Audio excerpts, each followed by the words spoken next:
Patay ang isang lalaki sa Dagupan, Pangasinan matapos pagsasaksakin. Ang bangkay ng biktima itinapon sa isang golf course. Makibalita tayo kay Jet Arceliana ng GMA Dagupan. 11 na saksak sa dibdib at tagiliran, ito ang mga nakita sa bangkay ng hindi pa nakikilalang lalaking natagpuan sa isang golf course sa Bunuan, Binloc, Dagupan City, Pangasinan. Nakapackaging tape ang kalahati ng kanyang mukha at nakatali ang mga kamay. Actually, yung caddy ng golf course doon sa Bunuan, Binloc ang nag-report po sa atin. Kasi wala namang mga stains ng mga dugo doon, nakasilid na sa sako.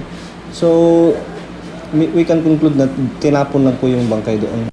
May nakalagay na rosaryo sa bangkay, mayroong ding pouch at isang pakete ng hinihinalang shabu. May papel ding nakuha ang pulisya kung saan nakasulat sa salitang Pangasinan ang mga katagang ibig sabihin, "Huwag akong tularan, tulak ako, susunod na kayo." Hindi pa po natin ma-conclude na siya ay nasa watchlist or tulak or user kasi nga hindi pa natin na-identify yung tao.